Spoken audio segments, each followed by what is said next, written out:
Meus irmãos queridos, que Deus nos abençoe. Mais uma possibilidade que temos nesta noite de nos envolver com os valores fundamentais do espírito imortal que somos todos nós, de maneira que nos esforcemos ampliando nossos níveis conscienciais para que a lição desça do nosso intelecto, já que somos muito inteligentes, agasalhe-se no nosso coração e, envidando esforços, tornemo-la, sem sombra de dúvida, um hábito saudável na nossa existência. Porque a vida, a existência física, nos propõe fazer escolhas cada vez mais favoráveis de acordo com o nível de conhecimento que vamos obtendo.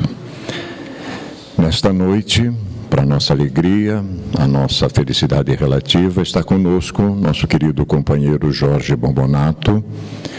É um trabalhador profícuo do movimento espírita regional, estadual.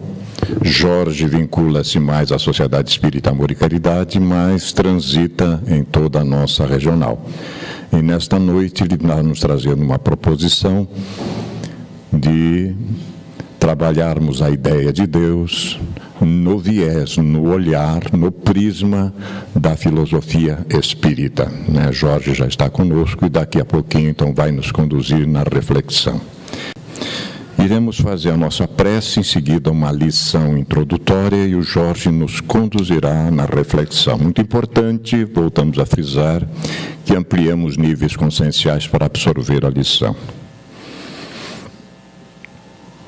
Senhor da vida, Pai amantíssimo de todos nós, força criadora que projeta o seu amor em nós, nos propondo que mais rápido possível, agora que despertamos para a nossa realidade intrínseca de espíritos imortais, nos envolvamos sobremaneira em modificar procedimentos equivocados de outrora, fazendo realmente a nossa parte na obra da vossa infinita criação. Fundamentalmente, a proposta é que retornemos em breves dias para a nossa casa de origem em condições mais favoráveis do que aquelas que encontramos quando chegamos por aqui. O que estamos vos solicitando, Senhor, através da vossa infinita misericórdia, é que potencializados sejam o nosso desejo, a nossa vontade de nos ajustar o mais breve possível com vossas leis sábias e justas, desta maneira acelerando o nosso processo de redenção. Bênção para todos nós, inspiração para o facilitador, e que o vosso coração magnânimo nos envolva em ternura e carinho, para que possamos assimilar a proposta desta noite. Que assim seja, Senhor.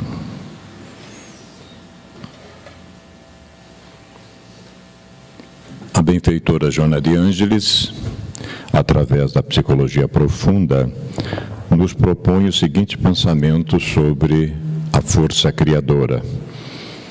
Diz ela para nós: Deus, há um sol transcendente que é o arquétipo primacial, a divindade, que se irradia como fonte de vida, de calor, de energia, eixo central do universo e gerador do cosmos, que atrai na sua direção todas as expressões que o manifestam na criação. A vida, portanto, desenvolve no rumo desse fulcro, que é a causalidade absoluta, da qual ninguém ou coisa alguma se pode evadir. É essa força incoercível da evolução que propele o ser humano ao crescimento, a um objetivo de natureza eterna, ao invés da transitoriedade que se consome no aniquilamento, ou melhor dizendo, na transformação dos implementos moleculares da sua constituição orgânica. Eis porque o self, o espírito imortal, é imemorial, indestrutível na sua essência. Com muita honra, com muita alegria, agora nós veremos no viés filosófico a ideia de Deus que a doutrina espírita tem. Iremos ganhar muito nesta noite, sem sombra de dúvida. Jorge? Senhoras, senhores, meus caros jovens, meus irmãos de ideal espírita, é mais uma vez uma grande alegria retornar a esta casa, agradecendo já antecipadamente pela oportunidade do trabalho e pedindo a Deus que permita que recebamos a intuição, a ajuda dos amigos espirituais para melhor transmitir a nossa mensagem desta noite. Nós queremos ainda dizer que cada vez que nos encontramos nesta casa, somos tomados de uma profunda emoção, porque aqui foi a primeira vez que adentramos uma casa espírita há 20 anos, quando uma tragédia pessoal nos atingiu. E aqui as recordações são agradáveis, porque sempre fomos muito bem recebidos na época e nos fez muito bem. Deus, ó Deus, onde estás que não respondes? Em que mundo, em que estrela tu te escondes, embuçado nos céus? Há 2000 anos te mandei meu grito, que embalde desde então corre o infinito. Onde estás, Senhor Deus? Neste pequeno verso do poeta Castro Alves, do livro Vozes da África, nós notamos dois aspectos interessantes. O primeiro deles é o sentimento do poeta pela dor dos nossos irmãos que eram retirados das savanas africanas, colocados em porões de navios, acorrentados para servir de trabalho escravos no Novo Mundo. Esta dor era muito grande.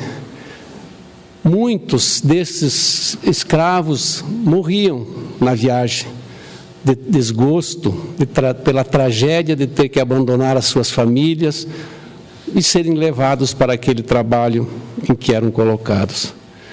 E o segundo aspecto que nos mostra a ideia do poeta, nos diz que as pessoas, nós seres humanos, costumamos colocar sobre a divindade os nossos problemas.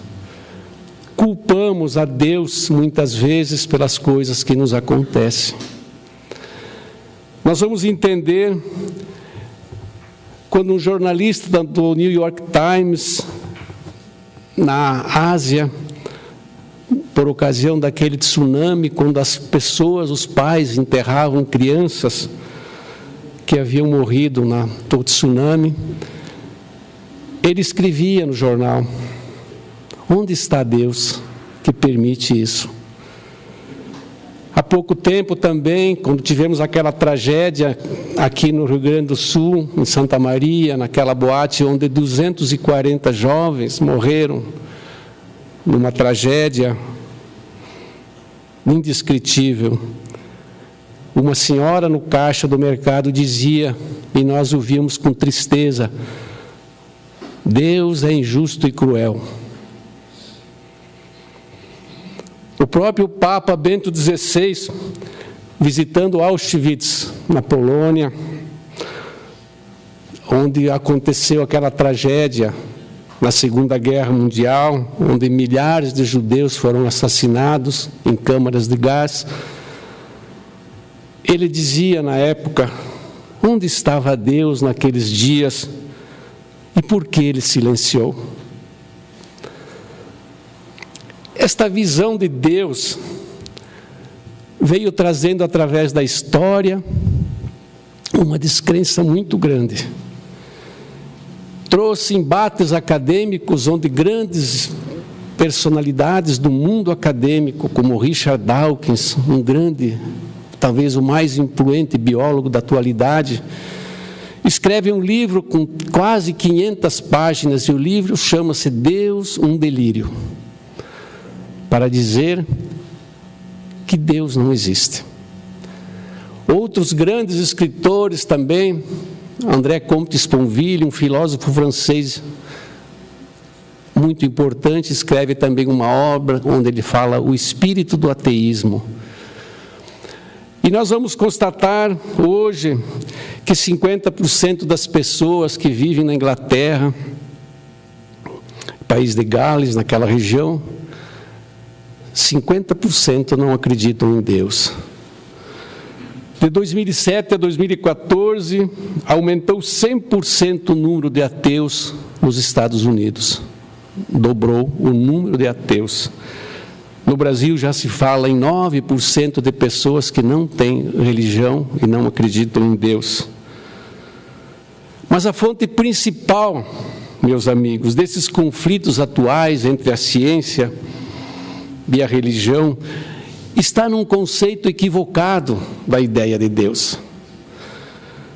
Nós construímos um Deus antropomórfico, um Deus com formas humanas, atribuímos a Ele defeitos e virtudes próprias de seres humanos, e fizemos Deus tão pequeno.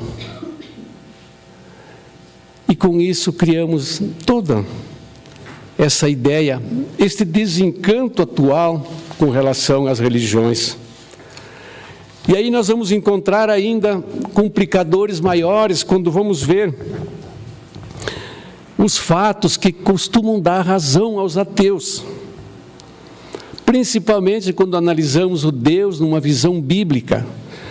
Aquele Deus que luta ao lado do meu exército contra o seu exército. Aquele Deus cioso, colérico, parcial, vingativo, que castiga o ser humano, sua criação. Nietzsche dizia que o homem, em seu orgulho, criou Deus à sua imagem e semelhança. Aquela ideia, que a ideia de Deus foi desenvolvendo através da história, de acordo com o pensamento de cada de cada civilização. E na Idade Média se construiu essa ideia de um Deus como um rei, um soberano, dono de todas as situações, das vidas e do destino das pessoas, cercado por uma corte onde aí se colocou os anjos como criação diferenciada, privilegiada, em desacordo com justiça, e os plebeus que sustentavam isso tudo. Essa ideia foi transferida para a ideia de céu, de paraíso, de Deus e de criação. E aí nós vamos entender que certas pessoas atribuíam então a Deus as suas desaventuras, os seus problemas. Vamos citar como exemplo um americano chamado Ted Turner, que todos vocês talvez conheçam, que é o magnata das telecomunicações. Há muito tempo, quando ele ainda era jovem, ele tinha uma irmã de 13 anos. E essa irmã foi acometida por uma doença e acabou desencarnando. O seu pai, um irlandês daqueles linha dura, no momento do velório, do sepultamento, uma pessoa religiosa, um pastor, chegou a ele e disse, talvez com a melhor das intenções, o senhor tenha calma, que essa é a vontade de Deus. Ao que ele respondeu, se Deus é capaz de fazer isso com a minha filha, eu não quero conversa com ele. Vejam vocês a que ponto chegou a descrença, talvez a revolta, em função de uma colocação equivocada, como se Deus nos colocasse os seus, mais até que castigo, quase vingança. Quando nós dizemos, e vimos esse dia na televisão, quando de passagem, com o controle remoto, vimos uma senhora, uma jovem, falando num programa religioso, e dizia, que bom que Deus abroga as suas leis para nos atender a nossas preces. Isso é uma ofensa à divindade. As leis de Deus são perfeitas, não podem ser mudadas ao sabor de qualquer um. Aí nós vamos encontrar a ideia de que Deus fez um pacto com um determinado povo, uma aldeia, talvez um povo, pouquíssimas pessoas. Ou então vamos encontrar na Gênesis, no capítulo 6, e está escrito lá, e então Deus arrependeu-se de ter criado o homem sobre a terra e se afligiu em seu coração. Deus teria se arrependido da sua criação. Absurdos cometidos e que ainda se cometem em nome das religiões, dando razão a esses ateus que escrevem esses livros e que eu tive o cuidado de ler e digo, confesso, que se a gente não tem uma convicção baseada em alguma razão, a gente acaba concordando. E ele cita lá esses abusos que se cometem, que se cometeram ao longo do tempo, como as guerras santas, onde se faz, até agora, há pouco tempo na Irlanda, se explode um ônibus com crianças, apenas porque pertenciam a uma outra denominação religiosa. As guerras intermináveis entre árabes e judeus, as cruzadas, em número de 8 a 10, diz a história que 2,5 milhões de pessoas morreram nestas guerras santas, onde soldados, padres, pessoas se transformavam em verdadeiros sanguinários para conquistar a terra onde o Cristo caminhou os seus passos santos, aquele que não tinha uma pedra para reclinar a cabeça. Que dizer da Inquisição? Um tribunal de exceção que durou quase 5 séculos, 500 anos, levando à fogueira milhares de pessoas porque tinham apenas um pensamento ou uma opinião diferente. Que dizer do terrorismo, das torres gêmeas, dos homens-bomba? Que dizer do poder e enriquecimento buscado hoje por muitas pessoas em nome de Deus? Na antiga Roma já se dizia que quem abusa dos deuses comete o mesmo sacrilégio de quem os renega. Essas pessoas que abusam da ideia de Deus. Agora, recentemente, o terrorismo na França, na Inglaterra, o mundo tomado por essa violência, se justificando numa ideia de Deus, cujo primeiro mandamento é: não matarás. Aí pergunta o escritor do livro: não seria melhor um mundo sem Deus? Se a ideia de Deus cria tantos embaraços ao longo da história, criou e continua até hoje, então se tirássemos a ideia de Deus, o mundo não ficaria melhor? Vejam vocês a que ponto chegamos por um pensamento equivocado da ideia de Deus, do Criador. Esses dias mesmo, numa casa espírita, lamentavelmente, um colega nosso trazia uma história que correu na internet, contando uma história de uma senhorinha, de uma menina que os coleguinhas vieram buscar de carro e ela, quando ela saiu, a mãe disse: minha filha, vai com Deus. Ela disse: não, mãe, não tem lugar, o carro está cheio. E aquele carro teria depois batido logo em seguida e as pessoas morreram, justificando a ideia de que Deus teria desgostado daquela colocação. Ou ainda quando nós falamos que John Lennon foi assassinado porque nessa mesma mensagem dizia porque num determinado tempo teria dito que eles eram mais conhecidos que Jesus Cristo, e acho que era verdade. O que tinha isso de mais? A criação dele, numa única música, fez o mundo inteiro falar de paz, de amor. Aí vão dizer que Deus permitiu que ele fosse assassinado porque teria dito que era mais conhecido que Jesus.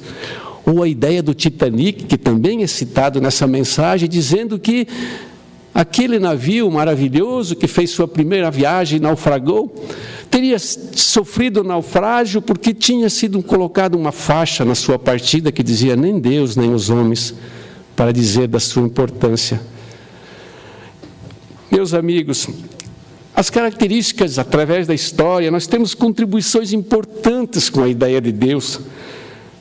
Lá antigamente o ser humano, quando começou a sua caminhada evolutiva, ele via Deus no trovão, na natureza, nos ventos, no sol, nos fenômenos naturais. Há no homem um sentimento inato da existência de Deus. Nunca existiu na história um povo ateu. Existiam pessoas ateus, sempre. Mas um povo ateu nunca existiu. Nós vamos encontrar na Índia, gloriosa, há mais de 7.000 anos, ela transferiu para todos os séculos o Vedanta, que fala sobre imortalidade da alma, ética, deveres morais e sociais. O Egito, da intimidade dos seus templos, dos seus santuários, nos traz o livro dos mortos, onde fala da sobrevivência do espírito, dos códigos morais, da continuidade da vida, que foi base da iniciação. No Tibete vamos encontrar reflexões profundas também e míticas sobre a sociedade. Herdamos deles o livro tibetano dos mortos, orientando os seres para a conquista da plenitude, para o seu adiantamento moral. A Pérsia multimilenária, fascinada pela realidade do espírito, nos mostrou, nos ofereceu ao templo Zen da Vesta, com as bases morais, para discernir o bem do mal, o futuro imortal do ser humano. A China contribuiu com Confúcio, Israel com seus profetas, contando as bem-aventuranças do Cristo, naquela página maravilhosa. A ciência evoluiu, Deus teve que crescer junto com a magnitude do universo. Quando nós tínhamos a ideia de que a Terra era o centro do universo e que a abóbada celeste era fixa, que as estrelas estavam colocadas ali apenas como uma luz para deleite do nosso olhar, Deus era visto como esse pequeno monarca. Mas a ciência, através dos telescópios eletrônicos, do Hubble e outros, nos mostrou a grandiosidade do universo. E nós vamos entender então que Deus tem que ser visto de uma forma diferente, um Deus cósmico. O ser humano permaneceu à sombra, através do crescimento da ciência, do desenvolvimento, porque não encontrou uma explicação para a sua existência diante da obra monumental que é a criação. Quando Kardec, em 1857, publica o Livro dos Espíritos, que nós consideramos talvez uma obra a mais monumental da história, ela reflete as ideias do Evangelho de Jesus e sintetiza os livros que chegaram antes deles e o seu advento, trazendo aquelas respostas que o homem busca desde a sua infância como civilização. Da onde viemos? O que estamos fazendo aqui? Para onde vamos? Qual é o motivo da nossa existência? Questões são complexas, são ali tratadas de forma filosófica, científica, são abordados através de uma lógica insofismável, comprovada pela realidade. E nós vamos encontrar então, meus amigos, na primeira questão do Livro dos Espíritos, Kardec perguntando aos mentores do mundo maior: que é Deus? Vejam que a pergunta já tira a ideia de personalismo, não é quem é Deus, o que é Deus? E os Espíritos respondem numa síntese maravilhosa: Deus é a inteligência suprema, causa primeira de todas as coisas. Aí nós vamos encontrar na questão número 4 uma pergunta, porque Kardec insiste: onde está a prova da existência de Deus? E os Espíritos respondem: num axioma que usais em vossas ciências, não há um efeito sem uma causa. Olhai para o universo e vereis que não é criação humana. De quem é então? Mas na questão número 10, voltando ainda, Kardec pergunta: podemos nós, seres humanos, compreender a essência, a natureza íntima de Deus? E os Espíritos respondem: não. Falta-lhe para isso o sentido. Pela evolução, o homem se aproximará de Deus, o verá e o compreenderá. Ainda não temos, hoje, condição de entender a natureza íntima de Deus.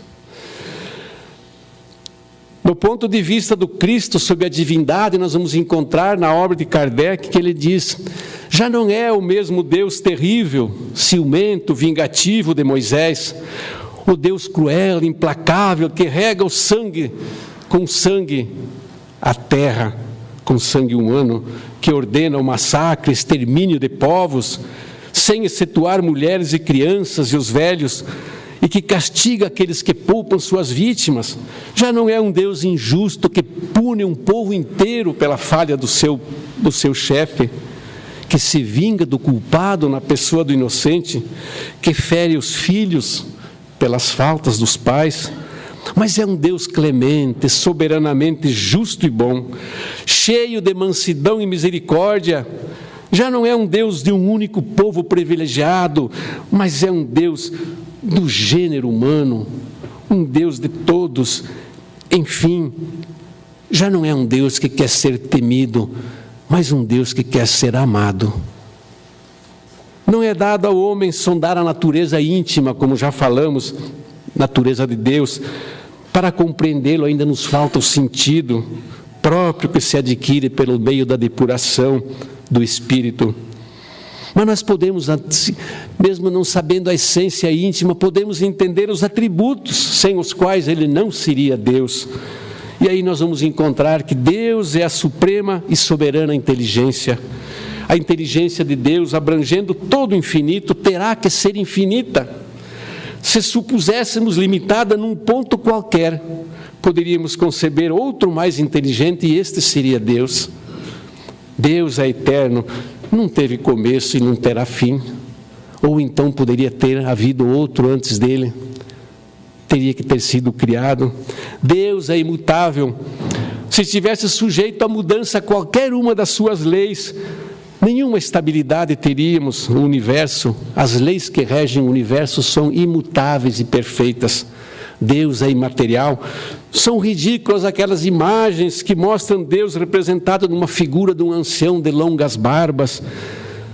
Tem o inconveniente de rebaixar o ente supremo às mesquinhas proporções nossas humanas.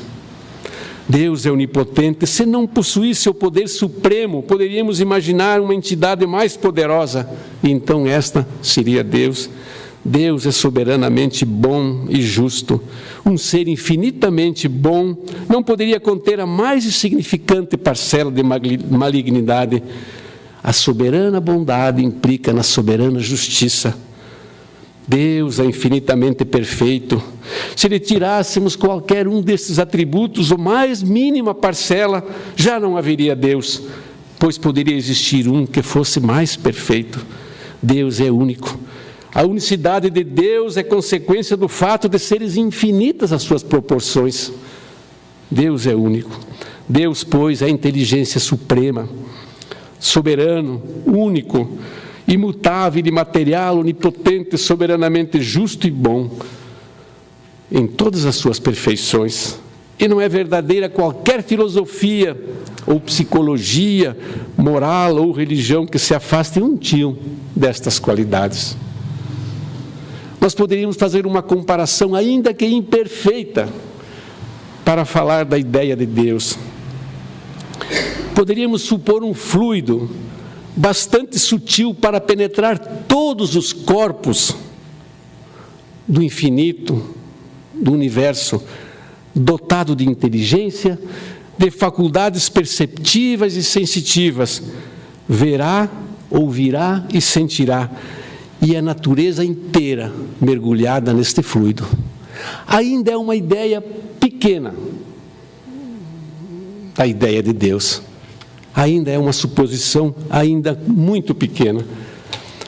Deus não se define, pois defini-lo seria limitá-lo. Nós poderemos apenas conceituá-lo com os nossos pequenos recursos da nossa inteligência. Como poderíamos, por exemplo, explicar a luz do sol a um cego de nascença? Como poderíamos falar das cores a quem nunca teve a visão? Como explicar,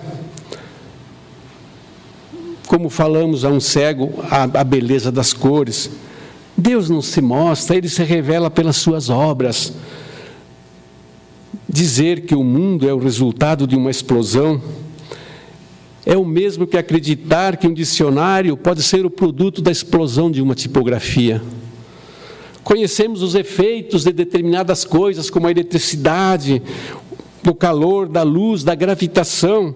Podemos calcular, entretanto, ignoramos a natureza desses fatos, a natureza que os produz. Será então racional que neguemos o princípio divino porque não o compreendemos? A maior de todas as ignorâncias, dizia Einstein, é rejeitar algo sobre o qual não podemos compreender. Para nós, para provar a existência de Deus, 2 livros abertos se colocam diante de nós. Um é o universo na sua grandeza, na sua magnitude, na sua perfeição, e o outro, os valores da nossa consciência, dentro da nossa consciência. Esses 2 livros abertos nos provam a existência de Deus. Algumas objeções, nos dizem alguém. Tudo que existe foi criação de Deus.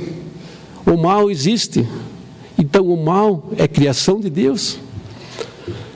A doutrina espírita nos diz que mesmo que lá antigamente existia uma ideia criada por um astrônomo persa chamado Manes, que falava do maniqueísmo, que era o mundo dividido entre 2 forças, a força do bem e do mal. Essa realidade não se considera mais, não tem sentido. Nós dizemos que Deus é o bem, Deus é o amor. Quando nós queremos comparar a existência de Deus e a existência do mal, nós falamos que Deus é a luz. O mal é a escuridão. Quando nós chegamos a esta sala à noite, a pessoa que chegou por primeiro tocou numa tecla, acendeu a luz, a escuridão desapareceu. Não tem existência própria, como o mal não tem existência própria, ele é apenas a inexistência do bem. Podemos calcular as radiações eletromagnéticas compostas das ondas da luz, de diferentes fontes, prisma de Nicholson, decompor a luz branca, a velocidade, sabemos muito sobre a luz. E o que nós podemos falar sobre a escuridão? Absolutamente nada, ela não tem existência. O mal, então, meus amigos, é apenas a inexistência do bem, como o frio é a inexistência do calor. A outra objeção que nos falam, como nós podemos conciliar a misericórdia de Deus, a sua bondade, com as suas leis e a sua justiça. Nós sabemos que todos nós estamos colocados diante da lei. Talvez a lei mais importante que nós nos colocamos para para sentir a ideia do nosso sofrimento, é a lei de causa e efeito. Todas as coisas que nós fazemos, não é necessário um julgador externo, não é necessário um Deus que castigue. Nós mesmos nos colocamos diante da lei e vamos buscar o resgate dessas falhas. Mas então, como conciliar a ideia da justiça e da misericórdia? Aí eu me socorro lá no cancioneiro popular, na música lá da saudosa Maloca, quando diz: Deus dá o frio conforme o cobertor. O frio é a lei, o cobertor é a misericórdia. Quando nós estamos diante de resgates tamanhos, que são as nossas dívidas com a lei, Deus dosa para nós. Faz com que nós possamos aos poucos ir resgatando as nossas dívidas com a lei, porque se fosse tudo de uma vez, provavelmente fugiríamos para o suicídio, porque não daríamos conta. Mas Deus, na sua bondade, nos coloca diante de muitas existências, e aqui nós vamos encontrar uma palavra maravilhosa que a doutrina espírita nos ensina e nos diz. Esta que diz Erasto é a segunda palavra no vocábulo divino. A primeira é amor, a segunda é reencarnação. Através da reencarnação, nós vamos entender que nós somos todos criados iguais, simples e ignorantes no sentido de não conhecimento. E ao longo de uma história, de uma caminhada de múltiplas existências, vamos desenvolvendo as nossas aptidões, corrigindo os nossos defeitos, tirando as arestas, aparando as arestas, saindo de tantos defeitos que impedem a nossa evolução, tantas coisas que impedem que possamos evoluir, a vaidade, o orgulho, o egoísmo e tantas outras. Nós somos criados iguais, de acordo com a justiça de Deus. Como imaginar então que Deus, sendo onisciente, conhecendo o nosso começo e o nosso fim, teria nos criado sabendo que alguns de nós, ou talvez uma grande parte de nós, fosse falir ou fosse ser condenado para a eternidade? Deus nos dá quantas oportunidades forem necessárias para que nós resgatemos as nossas falhas. Um amigo meu ateu, que eu falo, agradeço por ter um amigo ateu, porque me faz pensar. Certa vez ele me perguntou: como você explica a ideia de Deus criou o homem, o ser humano falível, e depois o condena por suas falhas? De quem é a culpa então? O Espiritismo nos diz: Deus não nos condena, Deus nos faz perfectíveis e nos dá todas as oportunidades que forem necessárias para desenvolver essa plenitude que nós buscamos ao longo desta caminhada. Então, meus amigos, a ideia da reencarnação é maravilhosa, ela tira de nós aquela ideia do fatalismo. Morreu, está perdido, suicidou, foi para o inferno. Como imaginar a ideia de uma mãezinha que tem um filho suicida, imaginando que ele foi para a condenação eterna? Claro que ele cometeu um erro grave, claro que ele vai ter que se haver com a lei, terá que resgatar isso ao longo de quem sabe quantas existências, mas Deus é Pai, não iria condená-lo para sempre aos suplícios eternos por uma falha cometida num momento de invigilância. Como explicar essa ideia? Como nós reduzimos a ideia de Deus a isso? Deus é amor, Deus é Pai. Einstein dizia: tente penetrar nos meios limitados, os segredos da natureza, você vai descobrir que por trás de todas essas concatenações discerníveis há algo sutil, intangível, inexplicável. A veneração a essa força, ele diz, que está além de tudo que podemos compreender. Esta é a minha religião. Qualquer coisa que se dedique à pesquisa científica se convence que é um espírito que se manifesta nas leis do universo, um espírito enormemente superior a tudo que o homem conhece. Certa vez um rabino escreveu um telegrama para ele, para Einstein, com a resposta paga, e perguntou: você acredita em Deus? A resposta dele: sim, eu acredito em Deus, o Deus de Spinoza, que se revela na harmonia de tudo que existe, mas não no Deus que se preocupa com os afazeres e o destino das pequenas coisas do ser humano. Deus estabeleceu as suas leis e nós estamos sujeitos a essa lei. Encontramos o céu quando nos colocamos diante desta lei e aceitamos. E estabelecemos o inferno quando a rebeldia a essas leis se estabelece em nós. O céu está dentro de nós e o inferno tem o tamanho da nossa rebeldia a essas leis. A diferença do homem em relação a todos os outros animais é que o homem tem a percepção de Deus, a intuição da existência de Deus. O homem tem uma mente intuitiva e uma mente racional. Criamos uma sociedade que honra a mente racional, que é a serva, e esquece da mente intuitiva, que é uma dádiva de Deus. Para o crente, Deus está no princípio de todas as coisas, E para o cientista, Deus está no fim de toda a reflexão. A visão equivocada de Deus criou ainda um problema também muito grande em relação que permanece até os dias de hoje, que são as religiões salvacionistas.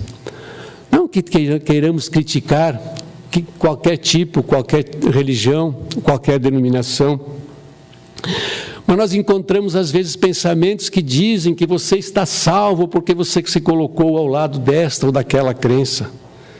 Nós costumamos dizer que a religião não salva. As religiões são faróis que mostram o caminho. Mas a decisão de caminhar pertence a cada um de nós. A nossa criação, o nosso futuro, a nossa evolução é obra de cada um, inalienável, intransferível. Não podemos culpar ninguém pelos nossos problemas. A ideia da fé sem obras, onde nós somos salvos porque acreditamos. A religião, meus amigos, é bom vê-la assim como uma luz que mostra o caminho, para que nós possamos andar com mais segurança. Esses dias também uma pessoa nos falava que, mas vocês espíritas então não acreditam nem na prece? Se Deus não muda as suas leis, então não adianta rezar, pedir?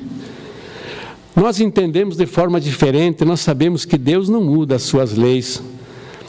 Mas a colocação da nossa situação diante de Deus, de uma forma humilde, nos coloca na condição de recebermos força para enfrentar os nossos problemas, que são inerentes ao nosso estado evolutivo. Não adianta procurar alguém que não sofra. Não adianta querer achar alguém que não tenha problemas. Olhe ao seu redor e veja. As pessoas todas têm problemas. Algumas parecem sem solução, insolúveis. Quando nós oramos, nós podemos suplicar, não cargas mais leves, mas sim ombros mais fortes. Orar em pensamento, em qualquer lugar que a gente esteja. Há pensamentos que são verdadeiras orações. Em certos momentos, seja qual for a tua posição, a sua alma está de joelhos. Essa colocação de humildade perante Deus, quando nós pedimos auxílio, nós costumamos falar que às vezes nós, na nossa relação do dia a dia, às vezes temos um amigo muito querido, que nós sabemos que ele está entrando num problema, num vício qualquer, num erro, e nós ficamos entre a vontade de falar, de puxar a orelha, como nós falamos, e a liberdade que nós temos que dar a ele de resolver seus próprios problemas. Os nossos amigos espirituais, a espiritualidade também nos vê dessa forma. O nosso anjo da guarda nos vê cometendo nossos erros, mas respeita a nossa liberdade de escolha. Mas quando nós pedimos ajuda, nós estamos dando autorização para que ele nos auxilie. Nós estamos permitindo que ele possa nos intuir para que façamos o melhor. Então a oração, meus amigos, tem essa vantagem, e o dia que nós descobrirmos o que é bom orar, nós vamos fazer isso muito mais, pelo bem que faz na nossa vida, não para pedir milagres, números de loterias, essas coisas materiais que não vão nos trazer nenhum benefício, porque não há conquista. Os espíritos respeitam a nossa liberdade. Então a oração, a prece deve ser feita dessa forma, pedindo a Deus que nos dê força para mudar aquilo que podemos mudar, como dizia a oração de São Francisco, resignação para aceitar aquilo que nós não podemos mudar e sabedoria para distinguir uma coisa da outra. O livre-arbítrio. Deus é consolador. O próprio Comte Sponville, que falamos, um ateu, dizia: é fácil viver sem Deus, difícil é encarar a morte, mas não a nossa. Como dizia já o filósofo Epicuro, que a morte nunca vamos nos encontrar, porque enquanto eu estou aqui, ela não existe. Quando ela chegar, eu não estou mais.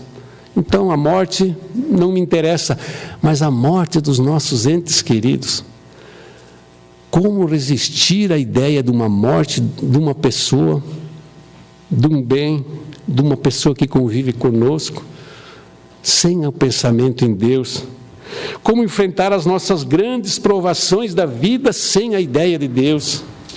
Esse amparo, quando nós paramos à noite, encostamos a cabeça no travesseiro e fazemos a nossa prece, parece que alguma coisa se expande dentro de nós, nos dando uma alegria, uma satisfação, uma fé, uma crença que nos mantém de pé, seja qual for a nossa provação. É importante, meus amigos, como enfrentar as provações da vida sem a ideia de Deus? Deus é o refúgio das nossas desolações, é a certeza, é o amparo incondicional do seu amor e na sua justiça. Leon Denis dizia: é belo, é consolador, é doce poder caminhar na vida com a fronte levantada para os céus, sabendo que mesmo nas tempestades mais cruéis, uma providência, uma lei divina paira sobre nós, rege os nossos atos e das nossas lutas, de nossas lágrimas, faz sair a nossa própria glória, o nosso próprio crescimento e a nossa felicidade. Aí, nesse pensamento que está, diz ele, toda a força do homem de bem. Meus amigos, é importante que acreditemos na luz, quando a escuridão da meia-noite se faz presente. É sábio pensar, acreditar no amparo, na existência de Deus. E nós vamos encontrando motivos para falar tanto sobre dessa divindade, este amor que Ele nos transmite. Nós podemos falar que o ilimitado não abrange o ilimitado, que a parte não absorve o todo, o relativo não sobrepõe o absoluto, nem o finito descreve o infinito. Como nós poderíamos definir então Deus? Voltaire diz que o universo é um relógio. Quem é o relojoeiro? Muitos filósofos se ocuparam da ideia de Deus. Sócrates reconheceu que ele é a providência. Spinoza dizia a única substância.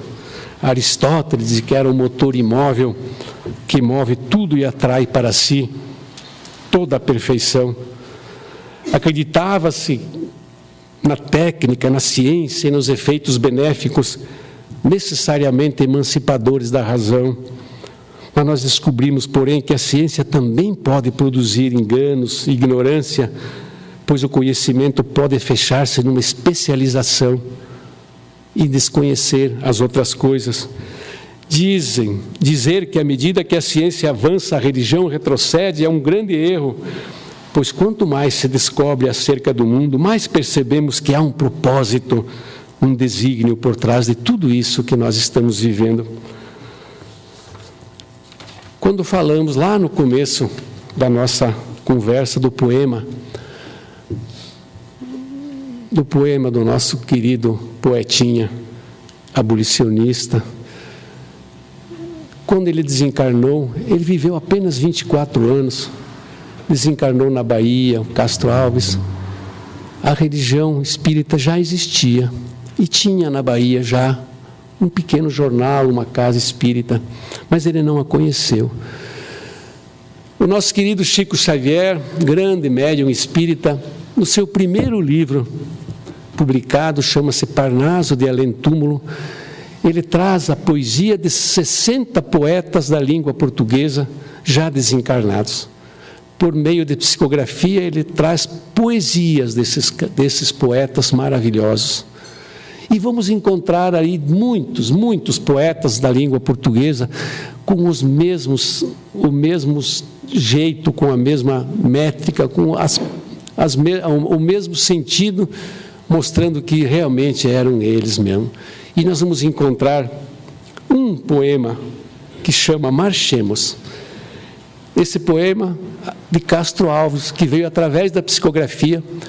Quando ele chega no mundo espiritual e ele conhece a ideia de Deus, ele vê como é que nós devemos ver a ideia de Deus. Esse poema nos mostra, separei apenas um pequeno trecho para mostrar a mudança do pensamento dele. E ele diz: há mistérios peregrinos no mistério dos destinos que nos manda renascer. Da luz do Criador nascemos, múltiplas vidas vivemos, para a mesma luz volver. É a luta eterna e bendita, onde o espírito se agita na trama da evolução. Oficina onde a alma presa forja a luz, forja a grandeza da sublime perfeição. Tudo evolui, tudo sonha, na imortal ânsia risonha de mais sorrir, mais subir, mais galgar. A vida é luz e esplendor. Deus somente é o seu amor e o universo é o seu altar. Muitíssimo obrigado pela atenção de todos.